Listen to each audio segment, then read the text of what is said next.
وجاء في الحديث الشريف قال النبي صلى الله عليه وسلم إن في الإنسان عظما لا تأكله الأرض أبدا فيه يركب يوم القيامة قالوا أي عظم هو يا رسول الله قال عجب الذنب إلى آخر أو كما قال النبي عليه الصلاة والسلام اللهم صل على محمد وعلى آل محمد كما صليت على إبراهيم وعلى آل إبراهيم إنك حميد مجيد اللهم بارك على محمد وعلى آل محمد كما باركت على إبراهيم وعلى آل إبراهيم إنك حميد مجيد سبحانك لا علم لنا إلا ما علمتنا إنك أنت العليم الحكيم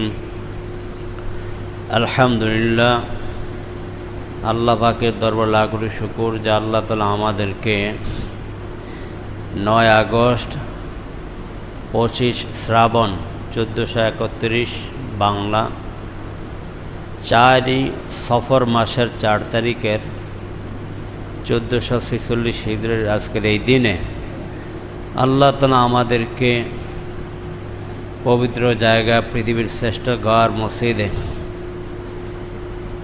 জুমার নামাজের জন্য আগাগা আসার ও বসার এবং দিনই কিছু কথাবার্তা শুনবার অপেক্ষায় থাকার তৌফিক দান করেছেন এই জন্য শুকরিয়া আদায় করে বলি আলহামদুলিল্লাহ। আমরা গত জুমায় আলোচনা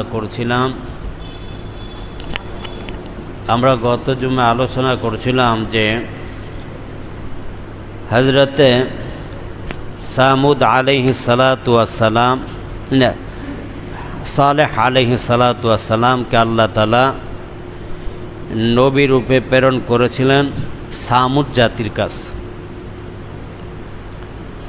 তাহলে সামুদ জাতির কাছে আল্লাহ তাআলা নবী হিসাবে পাঠাইলেন কাকে?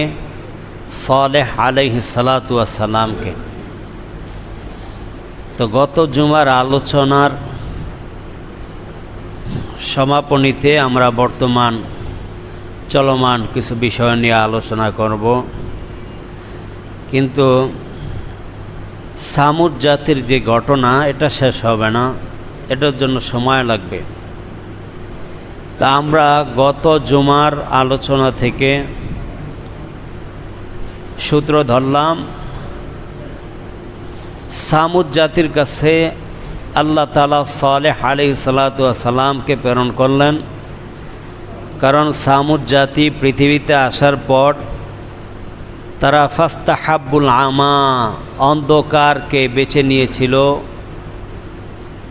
অন্ধকারের পথ মানে হচ্ছে আল্লাহর নাফরমানির পথ, পথভ্রষ্টতার পথকে তারা বেছে নিয়েছিল।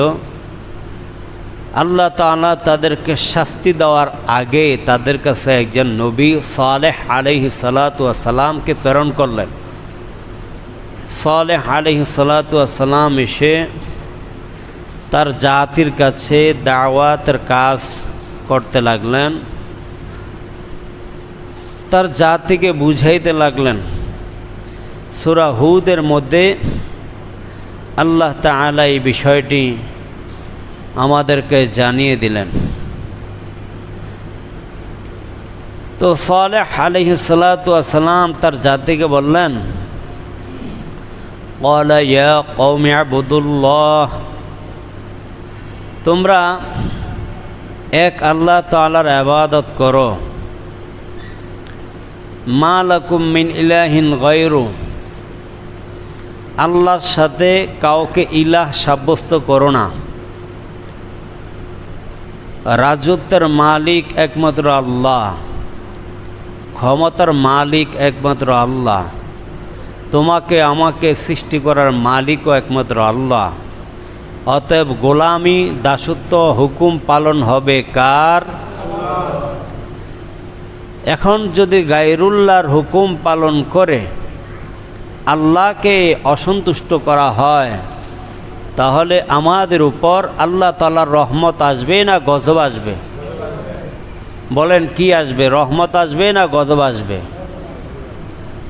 তাহলে হযরতে সালেহ আলাইহিস সালাতু ওয়াস সালাম তার জাতির উপর গজব যাতে না আসে এই জন্য তাদেরকে বুঝাইতে লাগলেন যে তোমরা গায়রুল্লাহর আদেশ মান্য না করে এক আল্লাহর আদেশ মান্য করো, কারণ তোমার সৃষ্টিকর্তা আল্লাহ তাআলাই একমাত্র অধিকার রাখে তোমার ইবাদত পাওয়ার জন্য। অন্য কোনো মূর্তি, অন্য কোনো গায়রুল্লাহ তোমার সে অধিকার রাখে না। সৃষ্টিকর্তা যিনি, অধিকার পানও তিনি। সালেহ আলাইহিস সালাতু ওয়াস সালাম বুঝাইতে লাগলেন। একটা পর্যায়ে তিনি তার জাতিকে আরও সহজ ভাষায় বুঝাইলেন, দেখো, হুয়া আনশাআকুম মিনাল আরদি ওয়াস্তা'মারাকুম ফিহা, তিনি আল্লাহ মাটি থেকে তোমাদেরকে সৃষ্টি করেছেন। আবার ওয়াস্তা'মারাকুম ফিহা, এই মাটির মধ্যে, জমিনের মধ্যেই বসবাস করার জন্য উপযোগী করে দিয়েছেন। সুবহানাল্লাহ। সালেহ আলাইহিস সালাতু ওয়াস সালাম যখন তার জাতিকে এই কথাটি বুঝাইতে লাগলেন, তো আমরাও কোরআনের অন্যান্য আয়াতের মাধ্যমে তিনি যে আমাদেরকে মাটি থেকে সৃষ্টি করেছেন এটাকে আমরাও একটু ব্যাখ্যা সাপেক্ষ বুঝার জন্য আরও অনেকগুলো আয়াত আমরা টেনেছি।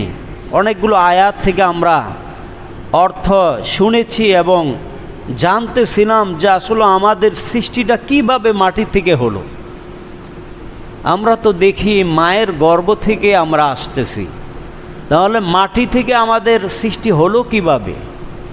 এবং এই মাটি থেকে সৃষ্টি এমনি হয়ে গেল, মায়ের পেটের মধ্যে এমনি চলে আসছি আর এমনি পৃথিবীর মধ্যে চলে আসলাম।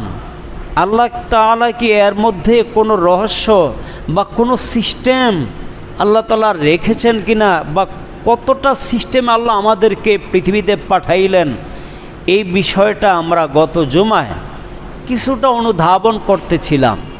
তা আজকে সেটার পরিসমাপ্তি ঘটিয়ে আমরা চলমান বিষয়ে আলোচনা করব ইনশাআল্লাহ। তো হুয়া আনশাআকুম মিনাল আরদ, আপনারা জানেন যে আমি সূরা মুমিনুনের যেটা 18 নম্বর পারায় 1 নম্বর পৃষ্ঠায় সূরাতুল মুমিনুন, এই সূরা মুমিনুনের 12 নম্বর আয়াত থেকে একটু তাফসির ধরেছিলাম আমাদের সৃষ্টির বিষয়ে। আল্লাহ বলেন, ওয়ালাকাদ খালাকনাল ইনসানা মিন সুলালাতিন মিন তিন, অবশ্যই আমি মানুষকে সৃষ্টি করেছি মাটির নির্যাস থেকে, মাটির উপাদান থেকে। সরাসরি মাটি থেকে আল্লাহ কাকে সৃষ্টি করলেন? সবাই বলেন, হযরত আদম আলাইহিস সালাতু ওয়াস সালামকে। আর আমরা হচ্ছি মাটির রূপক সৃষ্টি, সরাসরি মাটির থেকে সৃষ্টি না, কিন্তু এটাকে সিস্টেম হয়ে তারপর আমরা মাটি থেকে সৃষ্টি হয়েছি। তা আল্লাহ এটাও জানায় দিলেন যে আমাদের সৃষ্টিটাও কিভাবে হলো। এটা জানিয়ে দিয়েছেন সূরাতু সাজদার 7 নম্বর আয়াতের মধ্যে, 7 এবং 8 নম্বর আয়াত। আল্লাহ বলেন, এটা 21 নম্বর পারায়, ওয়াবাদাআ খালকাল ইনসানি মিন তিন, আমি মানুষকে সৃষ্টি করা শুরু করেছি মিন তিন, মাটি থেকে। আল্লাহ বলেন, আমি মানুষকে সৃষ্টি করাই শুরু করেছি মাটি থেকে, মাটি দিয়ে। তা আমরা জানি, আগেও জেনেছি, আদি পিতা আদম আলাইহিস সালাতু ওয়াস সালামকে তাম পৃথিবীর থেকে আল্লাহ তাআলা এক মুষ্টি মাটি নিয়ে তাকে তৈরি করলেন। তার মধ্যে পৃথিবীর মাটির কালার তো আমরা বিভিন্ন রঙের দেখতে পাই, সাদা, কালো, লাল, এবং কি একের মধ্যে আরও অধিক দেখতে পাই উজ্জ্বল শ্যামল বর্ণের। হযরত আদমের সন্তানদের মধ্যেও আমরা তাই দেখতে পাই। সবাই তো এখানে সুন্দর না, কেউ সুন্দর আছে, কেউ কালো আছে, কেউ লাল বর্ণের আছে, কেউ বা উজ্জ্বল শ্যামল বর্ণের আছে। তাহলে ওই মাটির গুণাগুণ আমাদের মধ্যে বিরাজমান। তা আল্লাহ বলেন, সুম্মা জাআলা নাসলাহু মিন সুলালাতিম মিন মাইম মাহিন, অতঃপর আমি আদমের বংশধরদেরকে মিম্মা ইম্মাহিন, নিকৃষ্ট তুচ্ছ পানি থেকে আমি তার বংশধরকে সৃষ্টি করলাম। আমাদেরকে তুচ্ছ পানি থেকে, শুক্রাণু, যা নির্গত হলে গোসল ফরজ হয়, কতটা কঠিন শক্ত পানি, কতটা দুর্গন্ধময় নাপাক পানি, গোসল ফরজই হয়ে যায়, সেই জায়গা থেকে আমাদের সৃষ্টি। আল্লাহ বলছেন, নাসলাহু মিন সুলালাতিম মিম্মা ইম্মাহিন, যাদের নাম মাহিন, তাদের নামের অর্থ কি? তুচ্ছ, নিকৃষ্ট। তা আমি অনেককে বলছি, মাহিন কেন রাখলেন? মাহিন শব্দের অর্থ কি? তুচ্ছ, নিকৃষ্ট। আপনি তো জমিনের মধ্যে তুচ্ছ নিকৃষ্ট হয়ে যাবেন, আপনি কর্মের ক্ষেত্রেও তুচ্ছ নিকৃষ্ট থেকে যাবেন। এক ব্যক্তির নাম রাখা হয়েছে তুকাজ্জিবান, মিথ্যাবাদী। তো কেন রাখলেন? সূরা রহমান আমার বড় ভালো লাগে। তো সূরা রহমানে আছে ফাবি আইয়ি আলাই রাব্বিকুমা তুকাজ্জিবান, এই জন্য তুকাজ্জিবানটা আমার বড় ভালো লাগছে, আমি আমার ছেলের নাম রেখেছি তুকাজ্জিবান। তা আমি কি তুকাজ্জিবান যিনি কথা উল্লেখ করেছেন, শব্দের অর্থ জানা আছে? না, অর্থ হলো মিথ্যাবাদী, অস্বীকার করা। আপনার ছেলে সারা জীবন মিথ্যা কথাই বলে যাবে, সত্যবাদী আর হতেই পারবে না। তো এই ব্যক্তির নামই তো তুকাজ্জিবান, ডাকলে এই তুকাজ্জিবান, তো ওর সত্যবাদী বানাইবেন কেমনে? ও সারা জীবনে মিথ্যাবাদী হয়ে যাবে। তো নামের জন্য অর্থ জানা লাগে। একজনের নাম সমান্তরাল, আমি কি সমান্তরাল অর্থ কি? কেউ তো জানি না। অধিকাংশ মেয়েদের এমন এমন নাম আছে যার নামের অর্থ তারা জানে না। তো এটারও একটা প্রভাব ব্যক্তি জীবনে পড়ে, পারিবারিক জীবনে পড়ে, সমাজ জীবনে পড়ে। তাই নামের অর্থটা একটু ভালো রাখা চাই। যেমন আমার নাম হচ্ছে মামুন, আব্দুল্লাহ আল মামুন। এখন মামুন শব্দের অর্থ কি? নিরাপদ, বিপদ মুক্ত। আল্লাহ কোরআনে বলছেন, ইন্না আযাবা রাব্বিহিম গায়রু মামুন। আমার নাম সূরাতুল জারিয়া, এটার মধ্যে আছে। তাই বলে আমার নাম না, মানে সূরাতুল জারিয়াতের মধ্যে এই শব্দটা মামুন অর্থ হলো নিশ্চয়ই তারা তাদের রবের আযাব থেকে নিরাপদ নয়। তো তার মানে গায়র শব্দের অর্থ না, আর মামুন শব্দ অর্থ নিরাপদ, বিপদ মুক্ত নয়। এখন যদি রবের আযাব থেকে, তো কারা? যারা এর আগে অনেক বৈশিষ্ট্য ছিল, যারা নামাজ পড়তো না, যাকাত দিত না, সিয়াম পালন করতো না, যারা আল্লাহর বিধান মানত না, আল্লাহর হুকুমকে ব্যক্তি জীবন, সামাজিক জীবন, পারিবারিক জীবন, রাষ্ট্রীয় জীবনে বাস্তবায়ন করতো না, এরা আল্লাহর আযাব থেকে নিরাপদ নয়, বিপদ মুক্ত নয়। এই জন্য আপনার নাম অনেকে আব্দুর রহমান রেখেছে, কারো নাম ছিল একটু উল্টা পাল্টা। তো আমার থেকে আয়েশা বলল, হুজুর আমার নামটা চেঞ্জ করে দেন, আকিকাও দিব। আমি কই আকিকা দেওয়ার দরকার নেই, নাম যদি অর্থ জানা না থেকে খারাপ হয় তাহলে আপনি আল্লাহ তাআলার পছন্দনীয় নাম আব্দুর রহমান রেখে দেন। আল্লাহ বড় ভালোবাসবে, রহমানের বান্দা হিসাবে আপনাকে কবুল করে নেবে। সুন্দর নাম, এর জন্য আকিকা দিতে হবে না। নাম চেঞ্জ করছে, আকিকা না, দরকার না। আকিকা তো জীবনে আপনার অন্য কারণে আপনার উপর আবশ্যক ছিল, কিন্তু আকিকা দিলে সওয়াব আছে, না দিলে তো আর গুনাহ নাই। দিলে আপনি অনেক বিপদ থেকে মুক্তি লাভ করবেন, অনেক ক্ষতি থেকে আপনি বেঁচে যাবেন। না দিলে সেগুলো হয়তো আপনার বিপদ এসে যাবে, হয়তো বা আপনি ইস্তেগফার বা অন্যান্য ছোটোখাটো দান সৎকার মাধ্যমে সেটাকে প্রতিহত করতে হবে, কিন্তু আকিকা দেওয়াটা উত্তম। যাই হোক, তো বলছিলাম যে যদি কারো নামের অর্থ জানা না থাকে বা অর্থ জানতে পেরেছেন ভালো না হয়, তাহলে আপনি আব্দুর রহমান, রহমানের বান্দা, সুন্দর একটা নাম রেখে দিতে পারেন। আপনার মেয়ের নাম যদি বিউটি, সুইটি, শিল্পী, আকাশী এরকম নাম হয়, তাহলে ওদের নামগুলো খাদিজা, আয়েশা, ফাতেমা, কুলসুম, রোকাইয়া এগুলো রেখে দিতে পারেন, সুন্দর নাম। এর জন্য আকিকা দেওয়া লাগবে না। যাই হোক, তো আমরা বলছিলাম মাহিন শব্দের অর্থ হচ্ছে তুচ্ছ, নিকৃষ্ট। এই তুচ্ছ নিকৃষ্ট পানি থেকে আমাদেরকে আল্লাহ সৃষ্টি করেছেন। কিসের এত অহংকার ভাই? তুচ্ছ পানির দিয়ে আমাদের সৃষ্টি, তাহলে অহংকারের সুযোগ আছে বলেন? কিন্তু অহংকার তো আমরা ঠিকই করে বেড়াচ্ছি। অহংকার করার মালিক কে? অহংকারের চাদর নিয়ে কোনো মানুষ টানাটানি করলে হাদিসের মধ্যে আসছে লা ইয়াদখুলুল জান্নাহ, সে জান্নাতেই প্রবেশ করতে পারবে না। কারণ তার মধ্যে যাররা পরিমাণ মিসকালা যাররাতিন মিন হাব্বাতিন মিন খারদালিন, তার অন্তরের মধ্যে মিন কিবরিন, অহংকার থেকে সামান্যটুকু রয়েছে।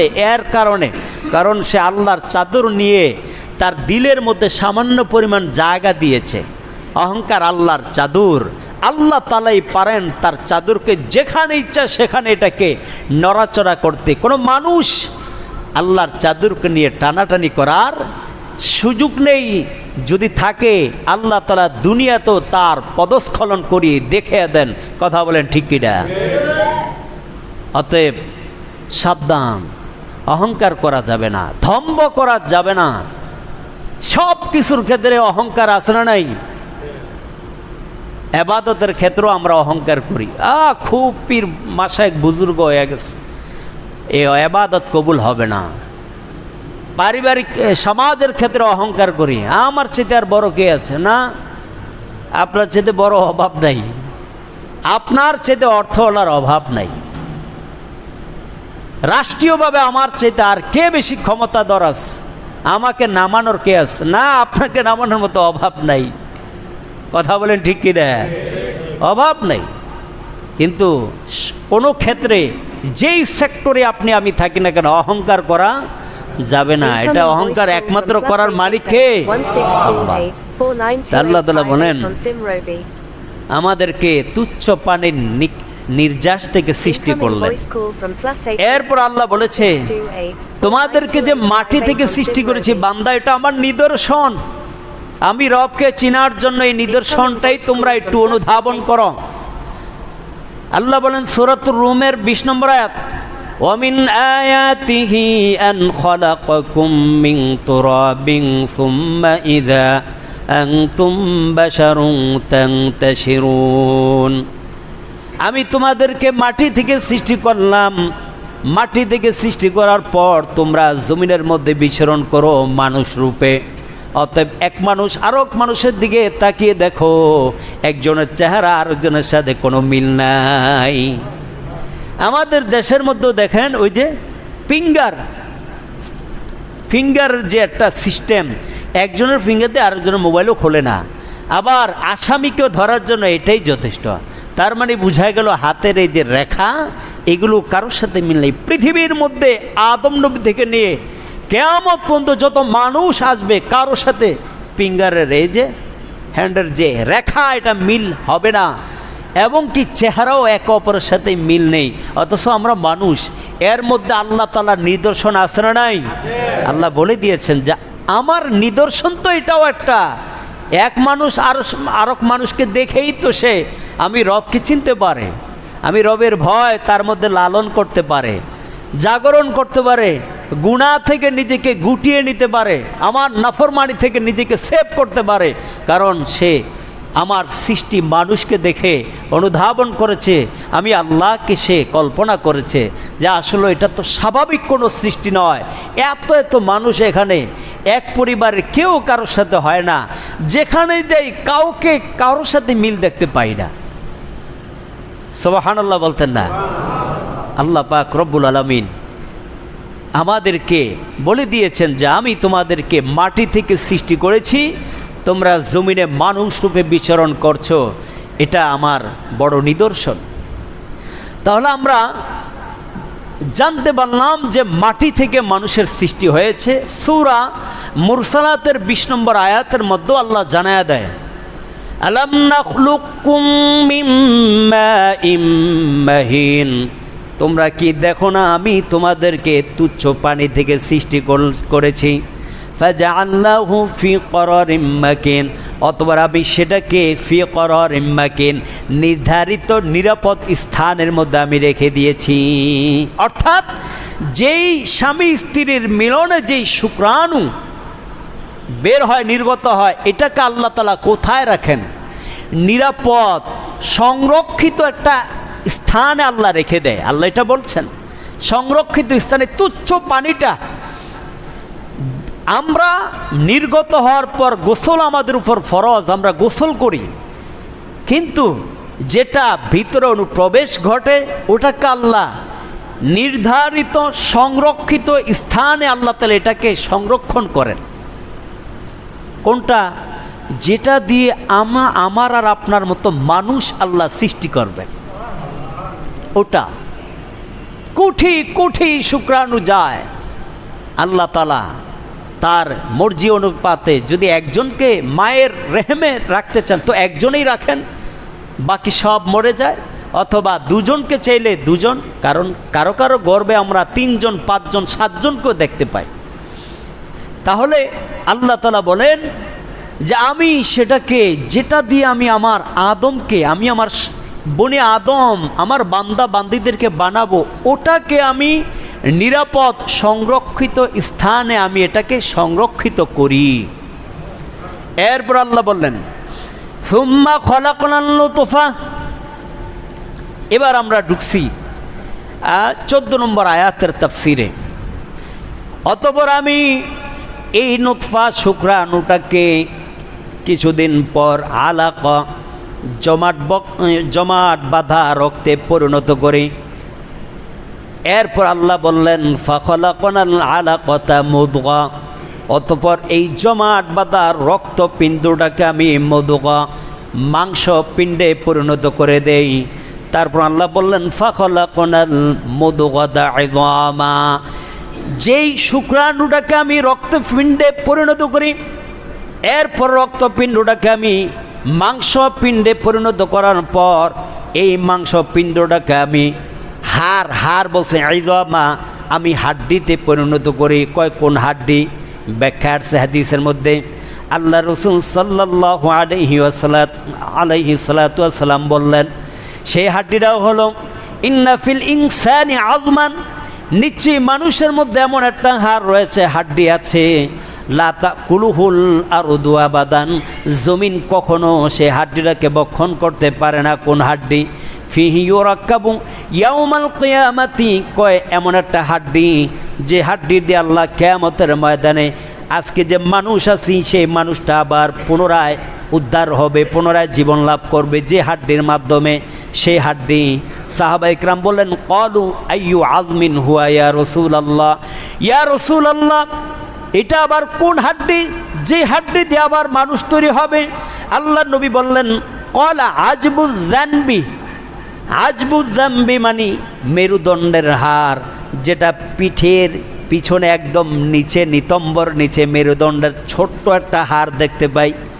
আপনারা হিউম্যান যে পার্টসগুলো আছে এটার যে ছবিগুলো ডাক্তারি দোকানের মধ্যে দেখবেন যে মানুষের একদম বডির নিচে দিয়ে ছোট্ট একটা হাড় দেখা যায়, একদম নিতম্বের, একদম মেরুদণ্ডের নিচে নিতম্বের মধ্যে ছোট্ট একটা হাড়। মাটি আপনার এই সমস্ত হাড় এবং দেহের গোশতগুলো খেয়ে ফেলে, কিন্তু ওই হাড়টুকু খাইতে পারে না, কারণ আল্লাহর নির্দেশ এটা খাওয়া যাবে না। এটা দিয়ে আল্লাহ তাআলা পুনরায় আপনাকে কিয়ামত সংঘটিত হওয়ার পর বলবেন, কোন যারা মানুষ ছিলে সবাই আবার হয়ে যাও। এখান থেকে বৃষ্টি যেরকম জমিনের মধ্যে বৃষ্টির পানি জমিন পেলে সেখানে বীজগুলো এইভাবে উৎপাদন শুরু হয়ে যায়, তার মধ্যে সজীবতা আসে, বৃক্ষলতা আসে, মানে ডালপালা ছেড়ে উপরের দিকে উঠে, ঠিক মানুষের ওই হাড় থেকে আবার আমি আপনি আব্দুর রহমান, আব্দুল করিম যারা ছিলাম সবাই পুনরায় সেই অনুরূপ চেহারা এবং দেহ লাভ করব সেই হাড্ডির মাধ্যমে। বলেন সুবহানাল্লাহ। আল্লাহ কি বলছে? তাহলে আমরা কোরআন এবং হাদিস রিসার্চ করে পাইলাম মানুষের মেরুদণ্ডের একদম ছোট্ট শেষ হাড়টুকু, ওই হাড়টা দিয়ে আল্লাহ আমাদেরকে সৃষ্টি করবেন। এই হাড়টাকেই আল্লাহ গোশতপিণ্ড যেটা ছিল এই শুক্রাণুটাকে রক্তপিণ্ডে পরিণত করেছে, আর রক্তপিণ্ডটা গোশতপিণ্ডে পরিণত হয়েছে, আর গোশতপিণ্ডটাকে আল্লাহ তাআলা হাড়ে পরিবর্তন করে এই হাড় দ্বারা আমাদের দেহের সমস্ত যেখানে যেখানে যে হাড় দরকার সব হাড়গুলো হয়ে গেছে। এরপর আল্লাহ বললেন ফাকাসাউনাল ইযামা লাহমা, অতঃপর হাড়গুলো তো খালি হাড় দেখতে কেমন দেখা যায়, আল্লাহ তাআলা গোশত দ্বারা ঢেকে দিয়েছে। সুবহানাল্লাহ। গোশত দ্বারা ঢেকে দিলেন, চামড়া দ্বারা। এরপরে আমরা স্বাস্থ্যের উন্নতি অবনতি নিয়ে ডাক্তারের কাছে যাই। হ্যাঁ, স্বাস্থ্যটা শুকিয়ে গেছে, হ্যাঁ বাচ্চাটা আমার শুকিয়ে যাচ্ছে, দিন দিন খায় না, হুজুর একটু পানি পড়া দেন, হুজুর একটু ফু দেন। তারপরে ডাক্তারের কাছে গেল, বলি বাচ্চার কি হয়েছে জানি না, দিন দিন শুকিয়ে যায় কেন? আবার কোনো কোনো বাচ্চা তো অনেক মোটা হয়, কোনো কোনো মানুষও অনেক মোটা হয়। তাহলে বোঝা গেল এই হাড়ের গোশতটা আল্লাহ বানায়া দিছে। আসলে আপনি আমি মোটা আর চিকুন এই নিয়ে দুনিয়ার মধ্যে যে পরিমাণ পেরেশানিতে থাকি, স্বাস্থ্য বানানোর জন্য যে পরিমাণ ব্যায়াম করি, এক্সারসাইজ করি, ওষুধ খাই, ভিটামিন জাতীয় খাবার খাই, ফল ফ্রুট খাই, ঈমানটা বানানোর জন্য আমরা সেই পরিমাণ কি করি না, চেষ্টাও করি না। অথচ স্বাস্থ্যের অবনতি ঘটবে। ঈমানের ফলপ্রসূ ঈমান দিয়ে আপনার উন্নতি লাভ হবে। স্বাস্থ্যকে আপনার মাটি খেয়ে ফেলবে। ঈমান আর আমল নিয়ে যেটা কবরে যাবেন সেটা তো আর কোনো উই পোকা ধরবে না, কোনোভাবে কবর তো সেখানে আপনার ঈমান ও আমলকে ক্ষতিগ্রস্ত করবে না, বরং ঈমান আর আমলটা যদি বানায় নিতে পারতেন তাহলে সেটা আপনার কবরে আপনাকে সংরক্ষিত করে রাখতো। সুবহানাল্লাহ। অনেকের দেহ কিন্তু পচে না, অনেকের দেহ পচে না, গলে না। কেন? আল্লাহ তাআলা শহীদদের লাশ মাটিকেও খাইতে দেয় না। শহীদদের লাশ, যারা শহীদ হয়েছে, চলমান সংকটে অনেক জনগণ, ছাত্র জনতা শহীদ হয়েছে জালেমদের অত্যাচারে, এরা এই শাহাদাত বরণ করেছে। হয়তোবা আল্লাহ তাআলা চাইলে তাদের মাটিও তাদের দেহ খাবে না, এইভাবেই কিয়ামতের ময়দানে উঠবে। বলবা আল্লাহ মজলুম হয়ে দেশকে একটা সুন্দর রূপ দেওয়ার জন্য, ইসলামী শাসন, ইসলামী রাষ্ট্র ব্যবস্থা কায়েমের জন্য অথবা মানুষের অধিকার বাস্তবায়নের জন্য আমরা একটু লড়াই করেছিলাম, ময়দানে নেমেছিলাম, অধিকার চেয়েছিলাম, আমাদের কোনো অন্যায় ছিল না, আমাদেরকে এইভাবে হত্যা করা হয়েছে। সেদিন এই শহীদদের যদি জবাব আল্লাহর কাছে দেয়, অর্থাৎ তারা যদি আল্লাহর কাছে অভিযোগ দেয়, এটার জবাবে আসামি হিসাবে যাকে দাঁড় করানো হবে, একজন আর দুইজন শহীদ আর শাহাদাত কি একজন দুইজন হয়েছে? শাহাদাত বরণ এক দুইজন হয়েছে। যারা আমাদের জানার মাধ্যমে তো কিছু পাওয়া গেছে, আর অজানাতে কতজন শাহাদাত বরণ করেছে। এই সব মানুষগুলো যদি আল্লাহর দরবারে অভিযোগ দাঁড় করায়, তাহলে তাদের অভিযোগের প্রেক্ষিতে একজন ব্যক্তি জবাব দেওয়ার জন্য দাঁড়াবে। কয়জন? কি জবাব দিবেন আপনি? একজন যে আপনি, আল্লাহ বলেছেন ওয়ালা তাআওয়ানু আলাল ইসমি ওয়াল উদওয়ান, খবরদার শত্রুতার পরস্পর অন্যায় কাজের ক্ষেত্রে তোমরা কাউকে সহযোগিতা করবা না। আজকে অনেক আমার প্রশাসন ভাইয়া চাকরির বাঁচানোর জন্য মাখলুকের আদেশ শুনে আল্লাহর নাফরমানি করে বেড়াইছে। তাদেরকেও ইসলামের জ্ঞান শূন্যতার কারণে আপনারাও যে রিজিক ধরে রাখার জন্য মানুষের বুকে এইভাবে বন্দুক ঠেকাইলেন, এর জন্য কিয়ামতের ময়দানে আপনাদেরকেও জবাবদিহিতা করতে হবে। লা তাআতা লিমাখলুকিন ফি মাসিয়াতিল খালিক। আল্লাহকে নারাজ করে পৃথিবীর কোনো মানুষকে, মাখলুককে সন্তুষ্ট করা যাবে না। বলেন যাবে? যাবে না। পৃথিবীর কোনো মানুষকে সন্তুষ্ট করা যাবে না যদি আল্লাহ সেই আদেশ পালনের মধ্যে আল্লাহ অসন্তুষ্ট হয়ে যায়, নারাজ হয়ে যায়। এই জন্য ভালো করে মনে রাখতে হবে, বড় সাবধান। অন্যায় যা হয়ে গেছে খাঁটি দিলে তওবা না করলে উপায় নাই, কিয়ামতের ময়দানে আপনাকে জবাবদিহিতা করতেই হবে। এরপরে আল্লাহ বললেন সুম্মা আনশানাহু খালকান আখর। আমরা জানলাম শুক্রাণুকে আল্লাহ তাআলা রক্তের পিণ্ডে পরিণত করেছেন, রক্তপিণ্ডটাকে আল্লাহ তাআলা মাংস পিণ্ডে পরিণত করেছেন, আর মাংস পিণ্ডটাকে আল্লাহ তাআলা হাড়ে রূপান্তরিত করে সেই হাড় দ্বারা আমাদের দেহের যেখানে হাড় দরকার সব জায়গায় হাড় ফিটিং করে দিয়ে আল্লাহ তাআলা অতঃপর এটাকে গোশত দ্বারা ঢেকে দিয়েছেন। এরপর আল্লাহ বললেন সুম্মা আনশানাহু খালকান আখর, অতঃপর এটাকে আমি ভিন্ন একটা রূপ সৃষ্টির মধ্যে আমি রূপদান করলাম। কিভাবে? কথা বলা মায়ের পেটের মধ্যে 6 মাস বা 4 মাসের মধ্যে সে প্রাণটা ফিরে পায়, রূহ ফুৎকার দেওয়া হয় তার মধ্যে। এরপরে মায়ের মধ্যেই সে নড়াচড়া করতে থাকে।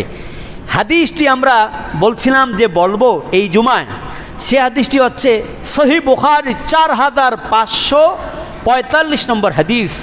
আব্দুল্লাহ ইবনে মাসউদ রাদিয়াল্লাহু তাআলা তিনি বলেন, ক্বালা রাসূলুল্লাহ সাল্লাল্লাহু আলাইহি ওয়াসাল্লাম আন্না খালকা আহাদিকুম, নিশ্চয় আল্লাহ তাআলা তোমাদেরকে সৃষ্টি করেছেন ইউজমাউ ফি বাতনি উম্মিহি 40 ইয়াওমান, তোমাদেরকে মায়ের পেটে 40 দিন ওয়া 40 লাইলান এবং 40 রাত তার মায়ের পেটের মধ্যে শুক্রাণু রূপে আল্লাহ তাআলা এইভাবে জমিয়ত করে রাখলেন। এরপরে বললেন সুম্মা ইয়াকুনু আলাকাতাম মিসলাহু, অতঃপর তারপরের 40 দিন আল্লাহ তাআলা এটাকে রক্তপিণ্ড হিসাবে রেখে দিয়েছেন। সুম্মা ইয়াকুনু মুদগাতান মিসলাহু, অতঃপর তারপরের 40 দিন এটাকে আল্লাহ তাআলা মাংস পিণ্ডে পরিণত করে রেখেছেন। সুম্মা ইউবাসু ইলাইহি, এখনও কিন্তু তার মধ্যে প্রাণ আসে নাই। এই যে মাংস পিণ্ড হওয়ার সময় আল্লাহ তাআলা তার কাছে মালাকু একজন ফেরেশতা পাঠায়া দিলেন। ফায়ুযানু বিআরবাঈ কালিমাতিন, ফেরেশতাকে আদেশ দিলেন, এই ফেরেশতা ওই নারীর রেহেমের মধ্যে গিয়ে তুমি 4টা বিষয় লিখে দিবা আল্লাহর আদেশে। 1 নম্বর ফায়াকতুবু রিজকাহু, কতদিন এই মানুষটা দুনিয়ার মধ্যে আসার পর রিজিক খাবে। 1 নম্বর তার রিজিক লিখে দাও। রিজিকটা কি দেওয়া হবে?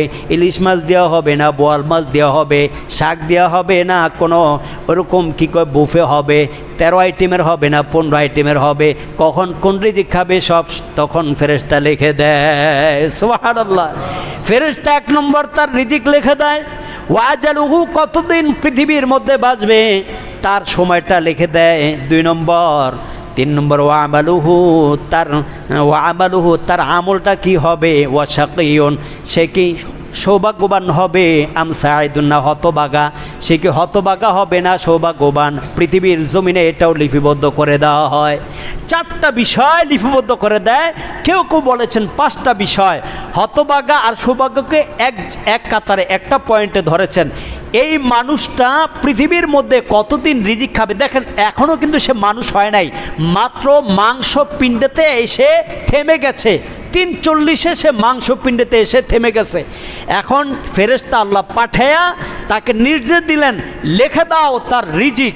2 নম্বর লিখে দাও সে কতদিন দুনিয়ার মধ্যে থাকবে, 3 নম্বর তার আমল কি হবে লিখে দাও, 4 নম্বর সে কি সৌভাগ্যবান হবে না হতভাগা হবে, এগুলো লিপিবদ্ধ করে দাও।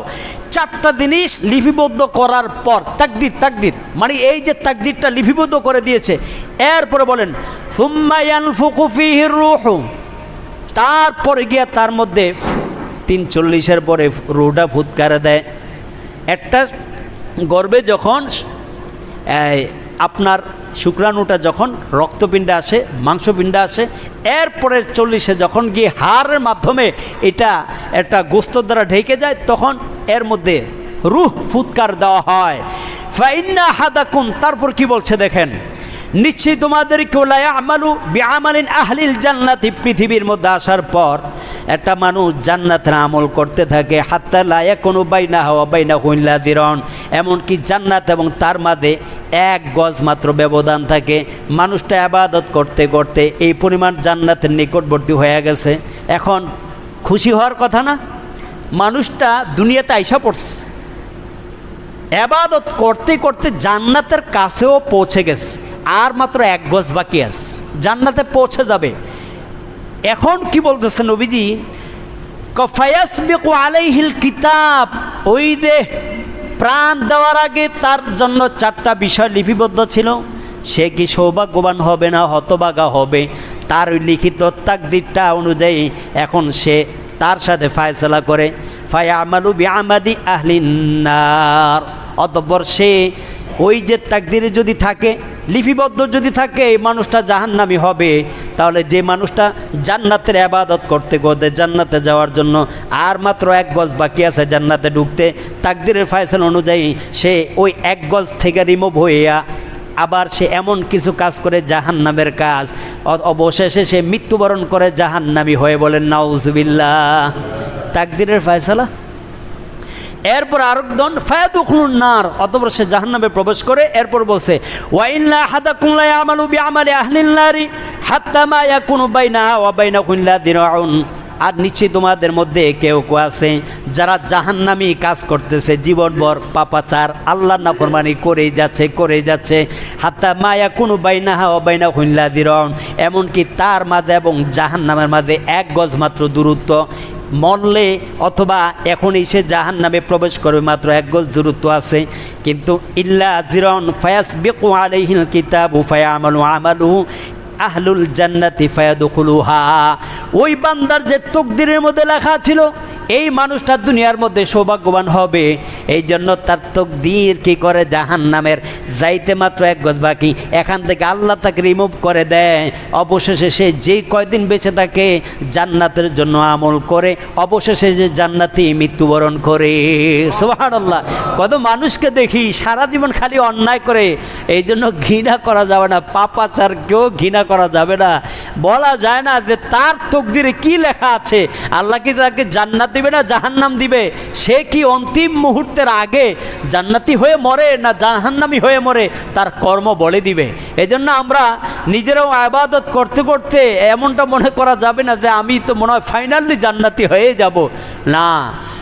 এর জন্য একটা দোয়া, এই দোয়াটা আপনারা শিখে নেবেন। রব্বানা লা তুযিগ কুলুবানা বা'দা ইয হাদাইতানা ওয়া হাব লানা মিন লাদুনকা রাহমা ইন্নাকা আনতাল ওয়াহ্হাব। আমি আগেও বলেছি, আল্লাহ লা তুযিগ কুলুবানা, আমাদের অন্তরকে বক্র করে দিয়েন না, বা'দা ইয হাদাইতানা, যখন আমাদেরকে হেদায়েতের উপরেই রেখেছেন, হেদায়েত থেকে আমাদের অন্তরটাকে বক্র করে দিয়েন না আল্লাহ, জাহান্নামী বানায় দিয়েন না। আপনি যদি নামাজ পড়ার সুযোগ পান, এইটার উপরে আপনি আল্লাহর কাছে দোয়া করবেন, আল্লাহ মৃত্যু পর্যন্ত আপনি আমার এই নামাজ প্রতিষ্ঠা, নামাজ কায়েমকারী হিসাবে কবুল করেন। আল্লাহ আমারে মসজিদমুখী মৃত্যু পর্যন্ত করে নেন। আপনি আমারে ইয়া মুকাল্লিবাল কুলুব সাব্বিত কলবি আলা দীনিক, হে অন্তরের পরিবর্তনকারী আল্লাহ, আপনি আমার অন্তরটাকে দিন ধর্মের উপর মৃত্যু পর্যন্ত অটল অবিচল রাখেন। এই দোয়াগুলো বেশি বেশি করে করা। বলা যায় না আমার আপনার তাকদীরে কি লেখা আছে, দোয়ার কারণে আল্লাহ তাআলা তকদিরকে ঘুরে দেয়। তকদির দুই প্রকার, তাকদিরে মোবাররম, মুআল্লাক। মোবাররম নির্ধারিত, আপনি খাটো থাকবেন খাটোই, আপনি হাজারো চেষ্টা করলে লম্বা হবেন না। আপনি কালা সুন্দর, হাজারো চেষ্টা করলে সুন্দর হবেন না। অথবা সুন্দর মানুষ হাজারো চেষ্টা করলে কালো হবে না। অনেক বিষয় আছে। আপনার এখন দাড়ি কি, যেমন কম দাড়ি, এখানে আপনি চাইলেও এটা চাপদাড়ি বানাইতে পারবেন না, চাপদাড়িওয়ালা চাইলেও অল্প দাড়ি বানাইতে পারবে না। এটাকে বলা হয় তাকদিরে মুবাররম। মুআল্লাক দোয়া বান্দা করছে, তো তার তকদিরে যা লেখা আছে, যেটাকে ঝুলানোর মানে ঝুলানো তকদির, সেটাকে বান্দা চাইলে যখন তখন পরিবর্তন করে নিতে পারে। সুবহানাল্লাহ। আপনি যদি বলেন আল্লাহ আমি ঈমানের উপর মরতে চাই, আল্লাহ আমি শহীদ হয়ে মরতে চাই, আল্লাহ আমি শাহাদাতে মৃত্যুবরণ করতে চাই, আল্লাহ তাআলা ঠিকই আপনাকে কবুল করে নেবে। সুবহানাল্লাহ। তাহলে এই দোয়াটা আমাদের করার দরকার আসলে নাই, কিন্তু ওই আমল করে যাচ্ছি আমি জান্নাতি হয়েই মরবো এমনটা মনে আনা যাবে না।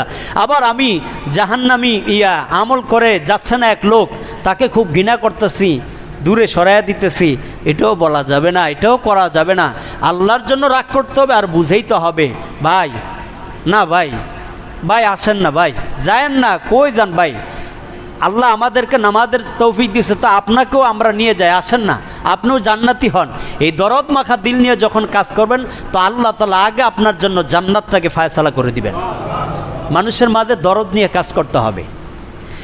এই জন্য নবীজি মক্কা বিজয়ের পরে আল্লাহ রসুল কি করেছেন, তিনি দরদ নিয়ে কাজ করেছেন, সবাইকে ক্ষমা করে দিয়েছিলেন। আমি এর আগে আপনাদেরকে এই অংশটা একটু শেষ করে দেই। ফাতাবারাকাল্লাহু আহসানুল খালিকিন। আল্লাহ বলেন, তারপর আমি তাকে অন্য রূপ দান করি, 10 মাস বা 9 মাস অথবা কম বেশ, এইটাকে আমি দুনিয়ার মধ্যে রূহ দান করে মানব আকারে আকৃতি হিসাবে আমি তাকে দুনিয়াতে পাঠাই। নবীজি সাহাবা ইবনে আব্বাস বলেন, নানকুলুহু মিন হালিন ইলা হালিন, আমি এক সৃষ্টিকে আরেক সৃষ্টিতে কিভাবে রূপান্তরিত করি, ইলা আন আখরাজা তিফলান, আমি মায়ের গর্ভ থেকে তাকে শিশু হিসাবে দুনিয়াতে পাঠাই। সুম্মা নাশাআ সাগীরান, অথবা তাকে আমি কৈশোরে পাঠাইয়া দেই। শিশু থেকে কৈশোরে আসে, এখানে কিন্তু কৈশোরের বাচ্চারা আছে, যেমন ওই যে সিঁড়ি দিয়ে উঠতেছে, কৈশোর এখানে অনেকে আছে। মায়ের একদম শিশু ও মায়ের কোলে আছে, কৈশোর যে এখানে অনেকের কোলে আছে, অনেকের পাশে আছে। তারপরে বলছে সুম্মা সারা শাব্বান, অথবা আমি তাকে কৈশোর থেকে যুবকে যৌবনে পদার্পণ করি, অনেক যুবকরা এখানে আছে। তারপরে বলছে সুম্মা কাহলান, কাহলান মানে মধ্য বয়সে আমি তাকে উপনীত করে দেই, যৌবন বয়স থেকে মধ্য বয়সে আমি উপনীত করি। তারপরে বলছেন শাইখান, মধ্য বয়সের পরে আমি তাকে বৃদ্ধে উপনীত করি।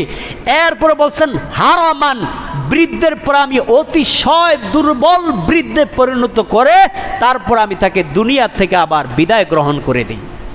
সিস্টেমটা দেখছেন? কিন্তু আমাদের মধ্যে এমনও মানুষ আছে, যৌবন পার হয়ে গেছে, আল্লাহকে চিনে না, মসজিদকে চিনে না, কোরআন পড়তেই জানে না, যৌবন তো শেষ, এখন সে মধ্য বয়সে পৌঁছে গেছে, তবুও সে মসজিদকে চিনে না, নামাজে অভ্যস্ত হয় না, কোরআনকে চিনে না, আল্লাহকে চিনে না।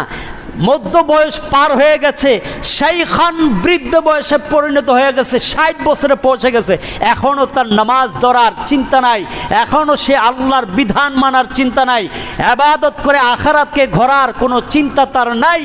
অতিশয় বৃদ্ধ যখন হয়ে যায়, তখন চাইলেও হজ করতে পারে না, চাইলেও সন্তানকে মসজিদে নিয়ে যাও বলতেও পারে না, চাইলে শোয়া থেকে উঠতেও পারে না, প্যারালাইসিস হয়ে শুয়ে আছে, চাইলেও এখন নামাজও পড়তে পারে না। কথা বলে ঠিক কিনা?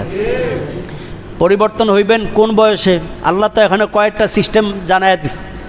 কোন বয়সে হবেন? যৌবন বয়সে, না মধ্য বয়সে, না আপনি হবেন বৃদ্ধ বয়সে, না অতিশয় বৃদ্ধ বয়সে? বলেন। ম্যান ইজ মর্টেল, মরতে তো হবেই, কিন্তু আমাদেরকে তো কিছু নিয়ে যেতে হবে।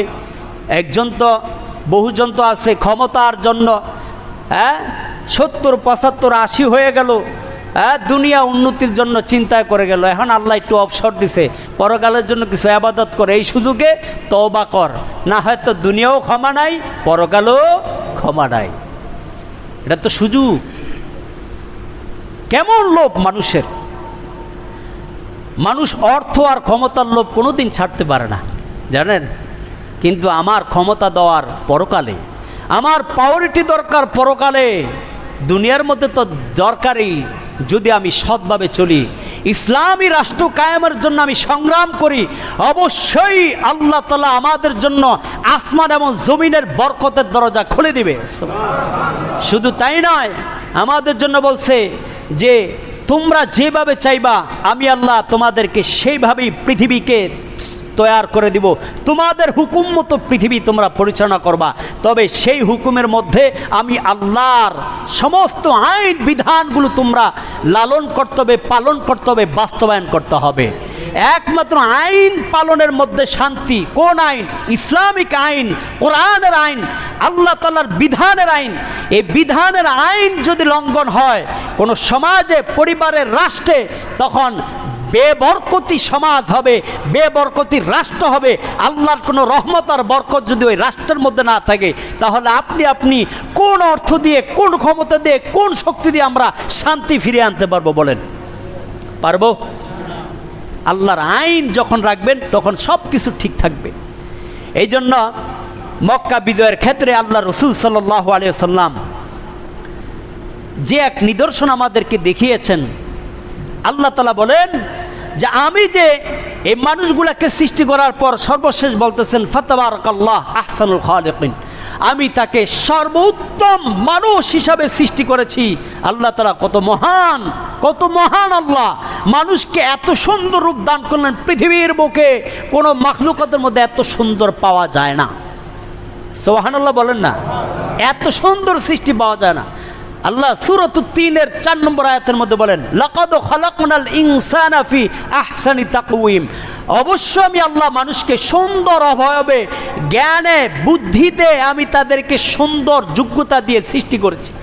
প্রাণীর শক্তি আছে হাতির, কিন্তু যোগ্যতা নাই, জ্ঞান নাই, বুদ্ধি নাই। মানুষ ছোট, কিন্তু তাকে আল্লাহ যোগ্যতা দিয়েছে, জ্ঞান দিয়েছে, বুদ্ধি দিয়েছে। এটাই মানুষের সৌন্দর্যতা, এটাই মানুষের সৌন্দর্যতা। সেই সৌন্দর্যের মানুষগুলাকে আল্লাহ কতটা সিস্টেমে সৃষ্টি করেছেন, আর আল্লাহর সৃষ্টিজীবকে আপনি আপনার স্বার্থ হাসিলের জন্য সহজে আপনি হত্যা করে ফেললেন। আল্লাহ তাআলা বলে লিজাওয়ালিদ দুনিয়া আহওয়ানু ইনদাল্লাহ, দুনিয়া ধ্বংস হয়ে যাওয়া আল্লাহর কাছে অনেক তুচ্ছ, কিন্তু একটা মানুষকে হত্যা করা, মানুষকে খুন করা, একটা মানুষের জানমাল কেড়ে নেওয়া আল্লাহর কাছে বিষয়টা অনেক বড় লাগে, অনেক লাগে।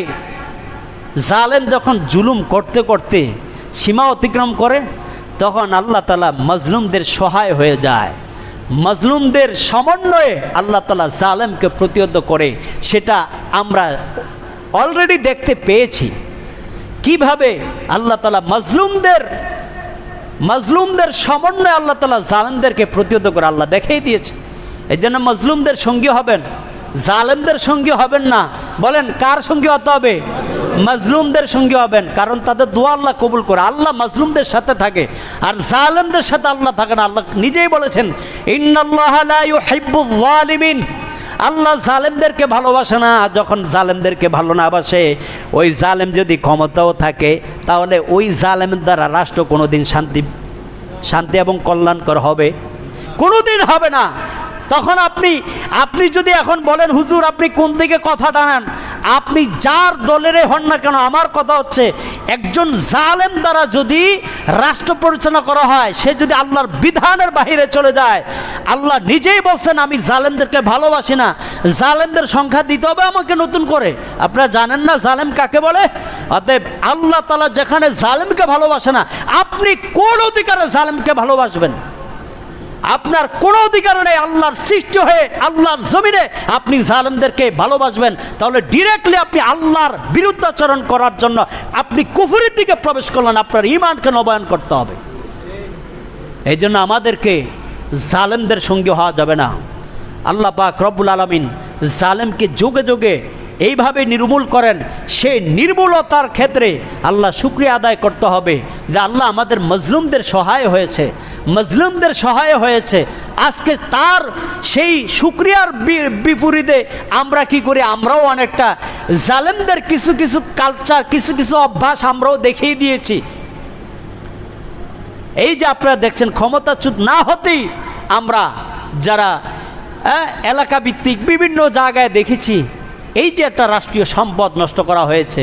বা এটা তো রাষ্ট্রীয় আমার আপনার ট্যাক্সের টাকা দিয়ে তো সম্পদগুলো কিনেছে, কেন আপনি এগুলো ধরতে গেলেন? কোন অধিকারে? বৈধতা আছে, জায়েজ আছে? আপনি না মুসলমান?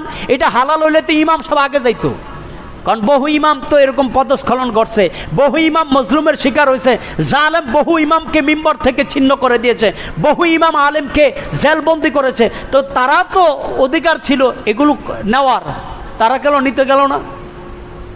আজকে সভ্য শান্ত আমি লক্ষ্য করেছি, তারা যায় নাই, কিছু কিঞ্চিত সকালবেলা মিছিল করেছে, তাদের পক্ষে বিকেলবেলা ঠিক তাদেরই জিনিস তারাই টেনে হেসড়ে নিয়ে গেছে, নাম দিয়েছে তো এখন আরেক দলের নাম পড়ে গেছে, এখন কার? অমক দল। না আসতেই এরা এই কাম ঘটাইছে। কাম কি এরা ঘটাইছে? এখন টোকাই গ্যাং এইগুলির চিহ্নিত করে আমাদের পুরো সমাজকে ঠিক করতে হবে। এরা আমার আপনার বদনাম করার জন্য যথেষ্ট। এই টোকাই কিশোর গ্যাং যারা বিভিন্নভাবে ইফতিজার মাদকাসক্ত, এরা এখন আরও বেড়ে গেছে। প্রশাসন নাই, এখন আরও বেড়ে গেছে। আমার আপনাকে সকলকেই প্রশাসনের ভূমিকা রাখতে হবে, রেখে এই সমাজকে এই সমস্ত গ্যাং, এই সমস্ত কিশোর গ্যাং টুকাই এদেরকে চিহ্নিত করে হয় প্রশাসনের হাতে ধরায় দিতে হবে, না হয় এদেরকে সামাজিকভাবে একজন একজন নেতা নিয়োগ করে তার অধীনে এটার সুন্দর বিচার করে তাকে সারা জীবনের জন্য তওবা করে দিতে হবে। আল্লাহ পাক আমাদেরকে সেই সুযোগটুকু দান করুন বলে আমিন। আলোচনা তো রয়ে গেছে, এখনও তো মক্কা বিজয় তো শুরুই হয় নাই। ইনশাল্লাহ আমরা আগামী সপ্তাহ আলোচনা করব। যা কিছু আলোচনা করেছি, সামুদ জাতির ঘটনা কিন্তু শেষ হয় নাই।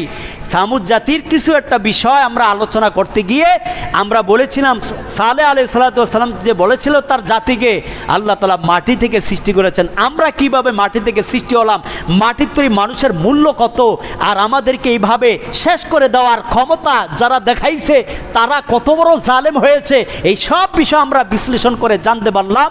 আল্লাহ তাআলা আমাদের দেশকে সকল প্রকার জালেমদের থেকে মুক্ত করে মাজলুমদের জন্য এই দেশকে আল্লাহ কবুল করেন বলেন আমিন। এবং মাজলুমরা যেন সব সময় আল্লাহ পাকের শুকরগুজার হয়ে জমিনের মধ্যে চলতে পারে, ইসলামী রাষ্ট্র ব্যবস্থা যেন কায়েম করার জন্য আল্লাহ পাক আমাদের সকলকে সেই সুযোগ সুবিধা অর্জন করার তৌফিক দান করতে পারেন। আমরা সকলে সেই দোয়া করি বলেন আমিন। ওয়া আখিরু দাওয়ানা আলহামদুলিল্লাহি রাব্বিল আলামিন। যারা সুন্নাত